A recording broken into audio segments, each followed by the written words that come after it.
Hello everyone, welcome back to my channel और मैं हूं निधि। गाइस, आज के वीडियो में मैं आप लोगों के साथ में अपना डिलीवरी एक्सपीरियंस शेयर करने वाली हूं। कई लोग ये क्वेश्चन बार बार कर रहे थे जब मेरी उन्होंने प्रेगनेंसी वाली स्टोरी देखी थी कि डिलीवरी में क्या हुआ, मतलब कब आपको लगा कि आपको हॉस्पिटल जाना चाहिए और वहाँ पर जाकर के किस तरीके से डॉक्टर्स के साथ में आपकी प्रिपरेशन रही, थिएटर के अंदर क्या हुआ, कितना टाइम लगा और कितना पेनफुल था ये सब प्रोसेस। स्पेशली सर्जरी की जब बात आती है तो कई लोगों को लगता है कि मालूम नहीं कैसा एक्सपीरियंस रहेगा। नॉर्मल डिलीवरी में तो सबको मालूम है कि हाँ कैसा रहता है, थोड़ा पेनफुल रहता है, सब कुछ होता है। बट सर्जरी के बारे में काफ़ी सारे लोगों को कुछ कन्फ्यूजन्स रहते हैं। कुछ लोग बोलते हैं कि बहुत ही ईजी रहता है, कुछ लोग बोलते हैं काफ़ी टफ रहता है।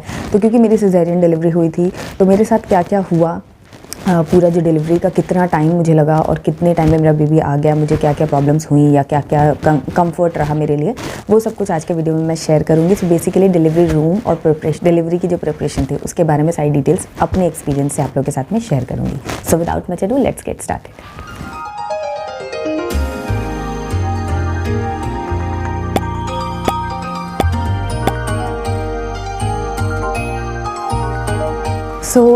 आप लोगों में से बहुत सारे लोगों ने मेरी प्रेगनेंसी स्टोरी ज़रूर देखी होगी और उसमें मैंने बताया था कि मेरा जो डिलीवरी है वो सर्जरी हुआ था। इनिशियली सब चीज़ें सिम्टम्स जो थी वो नॉर्मल वेजाइनल बर्थ की चल रही थी, लेकिन सडनली मेरा वाटर ब्रेक होने की वजह से मुझे सर्जरी के लिए जाना पड़ा, सिजेरियन डिलीवरी को ऑप्ट करना पड़ा। हुआ ये था कि इवनिंग में मेरा वाटर ब्रेक हो गया था और वाटर ब्रेक होने के बाद मुझे कैसा महसूस हुआ, क्या सिम्टम्स थे जिससे मुझे पता चला कि वाटर ब्रेक है, इसके ऊपर मैंने सेपरेट एक वीडियो बनाया है, तो आप वो चेकआउट करना। यहाँ पर मैं आपको बता रही हूँ कि मेरा वाटर ब्रेक हो गया था और मैंने तुरंत डॉक्टर को कांटेक्ट किया कि ऐसा ऐसा हो रहा है मुझे। उन्होंने मुझे तुरंत बुलाया कि आप आ जाइए चेकअप के लिए। तो क्योंकि मैं सुबह ही ऑलरेडी डॉक्टर से मिल करके आई थी तो मेरा आधा चेकअप तो सुबह ही हो चुका था। जो स्टेटस होना चाहिए कि फीटस का क्या स्टेटस है, कितने वीक्स हुए हैं या क्या मूवमेंट है, वो सब चीज़ें ऑलरेडी सुबह चेक हो चुकी थी। तो अगर आपका ऐसा नहीं है सडनली होता है और आपका तुरंत, जैसे मेरा सुबह ही हुआ था और आपका ऐसे कुछ वीक पहले या कुछ दिनों पहले हुआ हो, तो आपका वो चेकअप शुरू से होता है। बट सिंस मेरा वो चेकअप सुबह ही अल्ट्रासाउंड वगैरह हो रखा था तो मुझे डॉक्टर को भी थोड़ा आइडिया था। बट फिर भी जब मैं वहाँ पर गई तो वहाँ पर एक बेसिक चेकअप जो होता है, हमारा बीपी और हार्ट बीट वगैरह, बच्चे की मूवमेंट, ये सब चेक किया गया। उन्होंने मुझसे भी पूछा लास्ट ट्राइमेस्टर के अंदर, लास्ट जो मंथ आपका चल रहा होता है तब आपको अपने बेबी की मूवमेंट और किक्स वगैरह पर थोड़ा सा नज़र रखनी होती है, क्योंकि अगर आप नज़र नहीं रखेंगे तो आपको आइडिया कम लगता है, क्योंकि वेट बहुत ज़्यादा हो चुका होता है बेबी का। तो वो सारी चीज़ें मुझसे भी पूछी गई और मेरा ये जो बेसिक चेकअप होता है वो सब किया गया। एंड देन फिर वाटर ब्रेक हुआ तो उसका भी पूरा चेक किया गया कितना एमनियोटिक फ्लूइड था मेरे, क्योंकि जो टेस्ट हुए थे उसमें सारा कुछ आ जाता है कि कितना एमनियोटिक फ्लूइड है और कितने दिन तक, कितने टाइम तक हम वेट कर सकते हैं। और उसके बाद फिर वो लोग डॉक्टर्स जो थे वो मुझे लेबर रूम में लेकर के गए और वहाँ पर उन्होंने मेरा सर्विक्स डायलेशन चेक किया कि कितना मेरा सर्विक्स ओपन हुआ है, क्या नॉर्मल डिलीवरी की कोई संभावनाएं हैं कि नहीं है। लेकिन जैसे कि मैंने बताया कि हमें सुबह भी आइडिया था कि अभी फ़िलहाल इस वीक मेरी नॉर्मल डिलीवरी की कोई चांसेस नहीं थे, क्योंकि मेरा सर्विक्स डायलेट बिल्कुल भी नहीं हुआ था उस टाइम तक। तो 15 डेज़ में चांसेस थे, बट क्योंकि सुबह ही हुआ था और शाम को मेरा वाटर ब्रेक हो गया था तो हमें पहले से आइडिया था। बट फिर भी जो प्रोटोकॉल होता है, मेडिकल प्रोटोकॉल, कि सर्जरी में जाने से पहले एक बार चेक किया जाता है कि वजाइनल बर्थ के क्या चांसेस हैं। तो उसके लिए उन्होंने सर्विक्स डायलेशन का चेकअप किया, डॉक्टर ने इंसर्ट करके देखा कि ओपन हुआ है मेरा सर्विक्स या नहीं, कितना ओपन हुआ है, क्या थोड़ा बहुत मेडिकेशन दे करके उसको और ओपन किया जा सकता है अगर ऐसा कुछ चांस हो। तो मेरी ओपनिंग बहुत ही मिनिमम थी, उसको मेडिकेशन के बाद भी प्रॉपर ओपन नहीं किया जा सकता था। प्लस मेरे बेबी का हेड भी फिक्स नहीं था, तो हेड फिक्स होने की वजह जब होता है तभी आपकी नॉर्मल डिलीवरी हो सकती है, बेबी को आसानी से बाहर निकाला जा सकता है थ्रू वजाइना। सो वो भी नहीं था और सर्विक्स भी ओपन नहीं था। तो मेरे पास एक ही चांस बचा था। डॉक्टर ने यही कहा कि एक ही चांस है कि अगर हम बहुत ज़्यादा वेट भी करते हैं तो भी मुझे सर्जरी ही करानी है, क्योंकि इतने टाइम में बच्चे का हेड नहीं फिक्स होगा और मान लो ओपनिंग हो भी जाए सर्विक्स की तो हेड तो फिक्स नहीं है, तो चांसेस बहुत ही ज़्यादा नॉमिनल है, नेग्लिजिबल है, इसलिए मुझे सर्जरी को ही ऑप्ट कर लेना चाहिए। मैं मेंटली प्रिपेयर थी कि अगर सर्जरी होगी तो मैं उसके लिए भी रेडी हूँ, मुझे कोई प्रॉब्लम नहीं है और नॉर्मल डिलीवरी के लिए भी मैं ओके थी और मेरी मेडिकल कंडीशंस भी ओके थी। इसीलिए हमेशा कहते हैं कि प्रेगनेंसी में आप ज़्यादा स्ट्रेस वगैरह मत लीजिए, क्योंकि अगर आपका बीपी हाई है या आपके शुगर हाई है या ऐसी कोई मेडिकल कंडीशन जो स्ट्रेस की वजह से ट्रिगर होती है तो फिर उसमें सर्जरी में भी काफ़ी कॉम्प्लिकेशन आ जाती है। तो वो सब चीज़ें at the time of surgery नहीं होनी चाहिए, मतलब आपका बीपी वगैरह नॉर्मल, आपकी ब्रीदिंग नॉर्मल, आप एकदम काम होने चाहिए। तो ये बात मुझे पहले से पता थी, इसलिए मैंने थोड़ा पहले से ही अपने आप को ट्रेन करना शुरू कर दिया था कि जो भी कंडीशन होगी मुझे स्ट्रेस नहीं लेना है। बाकी मुझे डर तो थोड़ा लग ही रहा था कि मालूम नहीं कैसे कटेगा, क्योंकि ये मेरी लाइफ की मेरी फर्स्ट सर्जरी थी, तो मेरे को थोड़ा लग भी रहा था कि कैसे काटेंगे, क्या होगा। बहुत ज़्यादा मतलब मेरे को डर था, लेकिन फिर भी मैंने अपने आप को काम रखा और डॉक्टर ने मुझे ये बात समझाई कि वाटर ब्रेक हो चुका है तो धीरे धीरे एमनियोटिक फ्लूइड जो है वो कम ही होता जाएगा और क्रिटिकल बना करके केस को फ़ायदा नहीं है। जब सर्जरी करानी है तो टाइम से ही करा ली जाए तो अच्छा रहेगा। तो हम लोगों ने मैंने और मेरे हस्बैंड ने इस चीज़ के लिए अग्री किया कि ठीक है हम सर्जरी के लिए जाते हैं। और फिर हमें सूरत रेफ़र कर दिया गया, जहाँ पर क्योंकि हमारा जो हॉस्पिटल है वहाँ पर रात की ये बात है तो वहाँ पर एनेस्थीसिया वाले जो डॉक्टर थे वो वहाँ पर अवेलेबल नहीं थे जो कि सर्जरी के लिए रिक्वायर्ड होता है। तो हमें सूरत रेफ़र किया दूसरे हॉस्पिटल में और फिर हम वहाँ पर गए, हम ट्रैवल होकर के गए, तो ट्रैवल करके गए मतलब वाया कैब। और रास्ते में मुझे कॉन्ट्रैक्शंस वगैरह हो रहे थे, काफ़ी रह रहे कि कॉन्ट्रैक्शंस मैंने फ़ील किए कि एग्जैक्टली कॉन्ट्रैक्शन क्या होता है। धीरे धीरे उसकी इंटेंसिटी बढ़ती जा रही थी। कॉन्ट्रैक्शंस की स्टार्टिंग में वो बहुत ही कम, मतलब एक बार होते, फिर काफ़ी देर बाद दूसरी बार हो रहे थे। बट हमारा 1.5 घंटे का जो सफ़र था उसमें धीरे धीरे लास्ट का जो आधा घंटा था उसमें कॉन्ट्रैक्शंस काफ़ी जल्दी भी होने लग गए थे मुझे। सो यस, वो भी एक डिलीवरी का साइन था। वाटर ब्रेक होना, कॉन्ट्रैक्शंस होना एक डिलीवरी का साइन है जो हो रहा था मेरे साथ। एंड मेरा जो एमनियोटिक फ्लूइड है वो काफ़ी ऑलरेडी लीक कर रहा था। तो डॉक्टर ने मुझे ये बोला था कि मूवमेंट जो है वो कम से कम रखना है ताकि एमनियोटिक फ्लूइड कम से कम लीक हो। तो मुझे इनिशियली वहाँ हॉस्पिटल में ये बोल दिया गया था, मेरे को चेयर पे व्हील चेयर पे बैठा दिया था, बाद में उन्होंने बेड पे भी चेकअप करने के लिए लिटाया था। बट उन्होंने ज़्यादा चलने फिरने के लिए, ज़्यादा मूवमेंट करने के लिए मना किया था। उन्होंने बोला था डॉक्टर ने कि आप एकदम काम रहिए, ज़्यादा बात मत कीजिए, ज़्यादा सोचिए मत, ताकि कोई भी तरीके का स्ट्रेस या थकावट या किसी भी तरीके का मूवमेंट की वजह से वाटर लीक जो हो रहा है वो सब चीज़ें ना हो। तो उन्होंने यही बोला था कि ज़्यादा एक्साइटेड भी मत होइए, ज़्यादा सैड भी मत होइए, नॉर्मल रहिए, काम रहिए।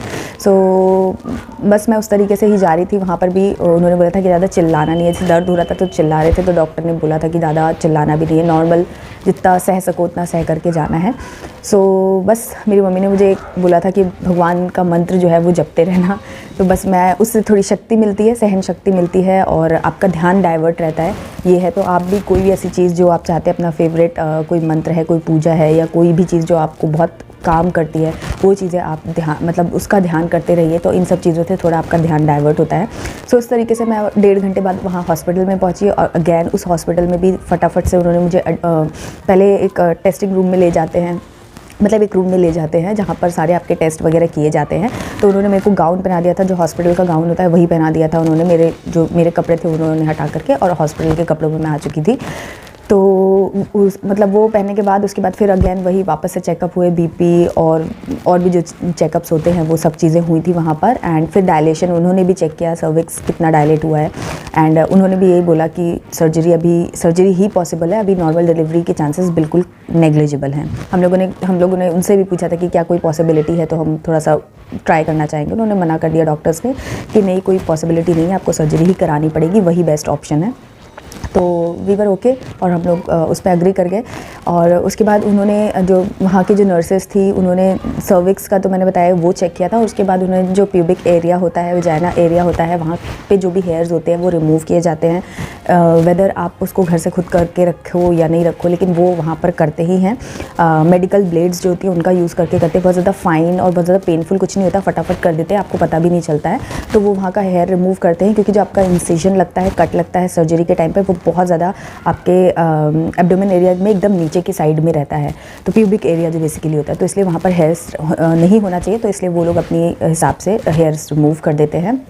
एंड उसके बाद आपको वहाँ पर आईवी लगाया जाता है, मतलब इंट्रावीनस जो यहाँ पर लगता है, जिसके थ्रू आपको इंजेक्शंस, मेडिकेशंस, फ्लूइड्स वगैरह दिए जाएंगे आफ्टर सर्जरी। एंड उसके साथ में आपको कैथेटर लगता है ताकि आप अपना ब्लैडर वगैरह क्लीन कर सको, मतलब जो वॉशरूम तो आप उस टाइम पर यूज़ नहीं कर सकते हो काफ़ी, जब तक कि आप एकदम प्रॉपर कॉन्शियस में ना आ जाओ। तो उसके लिए कैथेटर लगाया जाता है ताकि आपका यूरिन वगैरह पास होता जाए, और उसको भी मेजर करना होता है फर्दर आफ्टर सर्जरी। तो मतलब वो सब लगा करके और उसके बाद आपको रेडी करके थिएटर में भेजा था, ऑपरेशन थिएटर के अंदर भेजा जाता है, मतलब मेरे साथ ऐसा हुआ था। एंड उसके बाद जब ऑपरेशन थिएटर में गई तो वहाँ पर मुझे जहाँ तक याद है कि कुछ 5 से 6 डॉक्टर्स थे, जिसमें से एक जो थे वो एनेस्थीसिया उन्होंने मुझे दिया था, और 2 डॉक्टर्स जो थी वो लेडी थी, वो सर्जन थी जो उन्होंने सर्जरी की थी, और उनके साथ में उनके 3 या 4 जो डॉक्टर्स थे, उनके मतलब हेल्पिंग हैंड्स जो बोलते हैं वो लोग थे। असिस्ट कर रहे थे जो बेसिकली। तो वो कुछ 5-6 डॉक्टर्स की जो टीम थी और उसके साथ में कुछ 2-3-4 ऐसे कुछ नर्सेस थी। तो ये इतने लोग रूम के अंदर रहते हैं और उन्होंने मुझे मतलब बेड पे वहाँ पर लेके गए और फटाफट से उन्होंने जो भी सेटअप अपना किया वो तो मुझे नहीं मालूम है, जो भी मतलब इंस्ट्रूमेंट उनको चाहिए और फिर बेबी को जो रखना है वार्मर वगैरह वो सब वहाँ पर रेडी किया। और उसके बाद उन्होंने फटाफट मेरे फेस पे एक कपड़ा डाल दिया था ताकि मैं चीज़ें देख ना पाऊँ। तो मैंने कुछ देखा नहीं, बट मैं ऊपर से पूरी कॉन्शियस थी। मतलब वहाँ रूम पे मुझे रेडी करने के बाद जो एनेस्थीसिया वाले डॉक्टर थे उन्होंने मुझे एनेस्थीसिया देने के लिए बैठा एंड मतलब उन्होंने जैसे ही दिया, उन्होंने मुझसे बात करते करते दिया कि फर्स्ट बेबी है या कौन कौन है, कैसा है, इस तरीके के कुछ उन्होंने 4-5 क्वेश्चन किए मुझसे। और मुझे तो क्योंकि फर्स्ट उसमें आइडिया ही नहीं था कि क्या होना, मुझे लगा जस्ट वो मेरी हिस्ट्री जानने की कोशिश कर रहे हैं। बट उन्होंने फटाफट से मेरे को वो इंजेक्शन दे दिया और मुझे जस्ट एक फ्रैक्शन ऑफ सेकेंड्स में मुझे फील हुआ कि कुछ मेरे अंदर इंजेक्शन इंसर्ट किया है। एंड देन फिर मैं एकदम, मेरा जो कॉन्शियस था वो चला गया, मुझे पता ही नहीं चला। एंड उसके बाद उन्होंने मुझसे कुछ पूछा कि ये फील हो रहा है, वो फील हो रहा है, तो मुझे कुछ फील नहीं हो रहा था। ऊपर का मैं सब कुछ फील कर सकती थी बट नीचे बिलो एब्डोमेन में कुछ नहीं महसूस कर पा रही थी। तो मैंने एनेस्थीसिया दे दिया गया और उसके बाद मेरे फेस पे उन्होंने कपड़ा डाल दिया था और मेरी सर्जरी वो स्टार्ट कर रहे थे और मुझे बिल्कुल आइडिया नहीं लग रहा था। बस ऐसा लग रहा था कि कुछ टैपिंग हो रही है, कुछ पुश पुल किया जा रहा है मेरे स्टमक एरिया के पास में। और मुझे लग रहा था कि शायद वो इंजेक्शन देने से पहले स्किन को ऐसे रब करते हैं फिर इंजेक्शन देते हैं। तो मुझे कुछ ऐसा ही फील हो रहा था कि शायद वैसे ही कुछ मुझे नॉर्मल किया जा रहा है और अचानक से कट लगेगा। तो वो बस मैं कट का एक्सपेक्टेशन मेरे अंदर थी कि बस अब कट लगेगा और मैं एकदम से फील करूँगी।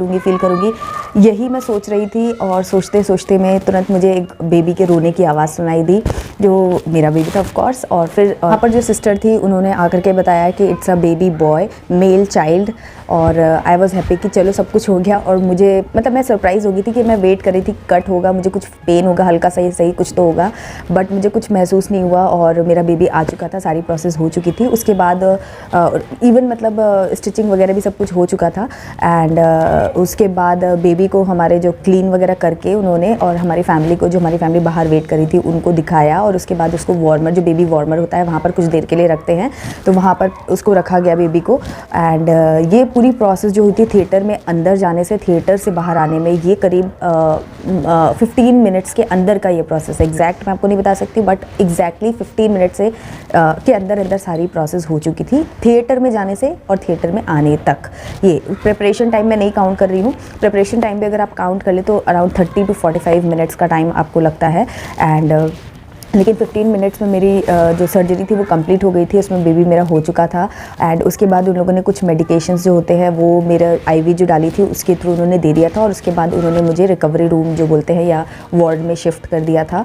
एंड वहाँ पर फिर मुझे करीब रात में 12 बजे की बात है। और उसके बाद मुझे रात में ही मतलब 3-4 घंटे के बाद, जहाँ तक मुझे याद है, कि मेरे को हल्का हल्का पेन होना शुरू हो गया था। मतलब मेरी बॉडी जो थी वो वापस से कॉन्शियस में आने लगी थी। तो जैसे ही आपकी बॉडी कॉन्शियस में आती है, आपका जो एनेस्थीसिया का असर ख़त्म होता है, तो ग्रेजुअली आपको बहुत ज़्यादा पेन शुरू हो जाता है। बट डोंट वरी, वहाँ पर जैसे आपको पेन शुरू होता है आप डॉक्टर को बताते हैं और फिर डॉक्टर आपको आईवी के थ्रू आपको पेन किलर्स जो है वो देना शुरू कर देते हैं। और ये हफ्ते भर तक आपका पेन किलर्स चलता है। थोड़ा सा पेन होता है, मैं बोलूँगी कि हाँ, मेरे को 12 घंटे तक तो काफ़ी पेन हुआ था, बट ग्रेजुअली फिर वो जो पेन था वो धीरे धीरे कम होने लग गया था। तो पेन किलर्स डॉक्टर देते हैं और आपको आराम मिल जाता है। बट येस, थोड़ा सा आपने इतना बड़ा कुछ किया है तो थोड़ा तो पेन महसूस होगा, बट इतना नहीं होता कि आप बेयर ना कर सको। एंड उसके बाद भी इस तरीके की कुछ प्रॉब्लम नहीं हुई थी। हाँ, मुझे मेरे हेडेक का प्रॉब्लम ज़रूर हुआ था, जो कि मुझे लगता है कि एनेस्थीसिया का साइड इफ़ेक्ट है, जो कि बहुत ज़्यादा इंटेंस मुझे हेडेक हुआ था। लेकिन उसके अलावा मुझे और कोई कॉम्प्लिकेशन नहीं हुई थी। वहाँ पर मेरे को पेन था, जो मेरा एनेस्थीसिया का असर जब खत्म होता तो वो पेन हो रहा था। बाकी उन्होंने मुझे 24 घंटे तक कुछ भी नहीं दिया था, कुछ खाना और पीने को नहीं दिया था, जबकि मुझे बहुत भूख भी लग रही थी और मेरा जो प्यास है वो भी बहुत लग रही थी, बट वो भी नहीं दिया था। और बाद में 24 आवर्स के बाद उन्होंने शायद 1 स्पून और 2 स्पून करके ऐसे थोड़ा थोड़ा पानी देना शुरू किया था। एंड फिर अगले दिन वहाँ पर मुझे सूप एंड सेमी सॉलिड्स और ऐसा करके स्टार्ट किया था। और मतलब 2 दिन के अंदर फिर मेरा सारा खाना पीना जो था वो सब कुछ अच्छे से स्टार्ट हो गया था। मुझे जो खाना था मैं खा सकती थी, विद प्रिकॉशन की जो चीज़ें मेरे स्टिचेस को हार्म ना करें या मेरी हेल्थ को हार्म ना करें, वो सब मेरा अपना प्रिकॉशन था। बट मेरा खाना पीना 24 आवर्स तक वो नहीं देते हैं। और वहाँ पर आप अपने बच्चे को, आपका जैसा मिल्क वगैरह सप्लाई कैसे स्टार्ट हो गई, तो आप अपने बच्चे को फीड कराना स्टार्ट कर सकते हैं। और वहाँ पर आपको पूरी मेडिकेशंस, ग्लूकोज वगैरह सब दिया जाता है और आप आपकी रिकवरी वहाँ से स्टार्ट हो जाती है। सो ऐसा कुछ एक्सपीरियंस जो रहा वो मेरा काफ़ी अच्छा और स्मूथ रहा, मुझे ऐसा कोई प्रॉब्लम नहीं रही। साइड इफ़ेक्ट जो मैं अपनी सर्जरी का बोलूँगी सिज़ेरियन का, वो यही रहा कि मेरे को हेडेक का इशू हुआ था, अभी भी है, वो मेरा चलता ही रहता है। लेकिन वो जो इफ़ेक्ट है येस वो मुझे सर्जरी की वजह से हुआ है, वो मुझे पहले कभी वैसा महसूस नहीं हुआ था।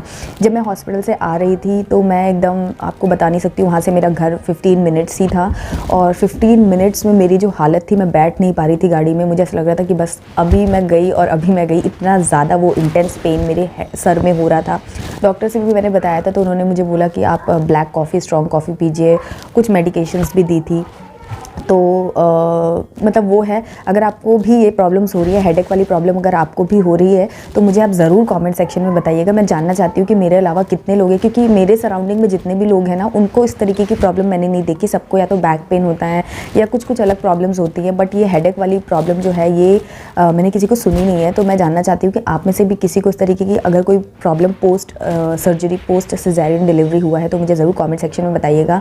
मैं चाहूँगी कि अगर बहुत सारे लोगों को ये प्रॉब्लम हुई है तो मैं आप लोगों के साथ में शेयर करूँ कि मैं इस प्रॉब्लम से कैसे डील करती हूँ और क्या कुछ आप भी कर सकते हो। तो इसीलिए मैं रिक्वेस्ट करूँगी कि अगर आपको हेडेक होता है पोस्ट सिज़ेरियन डिलीवरी तो मुझे कमेंट सेक्शन में प्लीज़ ज़रूर बताइएगा, और इंस्टाग्राम पर मुझे फॉलो करिए, वहाँ पर डीएम में भी मुझे आप मैसेज ज़रूर कीजिएगा कि हाँ आपको भी इस तरीके के सिम्टम्स हो रहे हैं आफ्टर सिज़ेरियन डिलीवरी। तो गाइज़ यही था मेरा डिलीवरी एक्सपीरियंस, और हॉस्पिटल में क्या होता है और ऑपरेशन थिएटर में क्या होता है वो सब कुछ मैंने आपको बता दिया। बहुत ही स्मूथ सा सब कुछ रहता है, सब कुछ एकदम हॉस्पिटल में सारी चीज़ों के प्रोटोकॉल्स हैं, कब क्या स्टेप बाय स्टेप वो लोग फटाफट करते हैं, बिल्कुल भी टाइम नहीं लगता है। और अपनी तैयारी करके जाइए, किस तरीके से आप हॉस्पिटल बैग प्रिपेयर कर सकते हैं उस पर भी मैंने सेपरेट वीडियो बनाया है, काफ़ी सारे वीडियोज़ मैंने बनाए हुए हैं। तो आप ये पूरी जर्नी को स्मूथ करना चाहते हैं तो वो सारे वीडियोज़ देखिए, उनका फ़ायदा उठाइए, और कोई क्वेरी है तो वो भी मुझे कमेंट सेक्शन में बताइए, मैं आप लोग की क्वेरी ज़रूर सॉल्व करूँगी। ये वीडियो अगर आपको हेल्प किया, आपको कंफर्टेबल बनाया इस वीडियो ने, तो इस वीडियो को लाइक कीजिएगा और सबके साथ में शेयर कीजिएगा। चैनल को सब्सक्राइब करके बेल आइकन ज़रूर प्रेस कीजिएगा। तो मिलती हूँ आपसे एक नए यूज़फुल वीडियो के साथ, तब तक के लिए बाय एंड टेक केयर।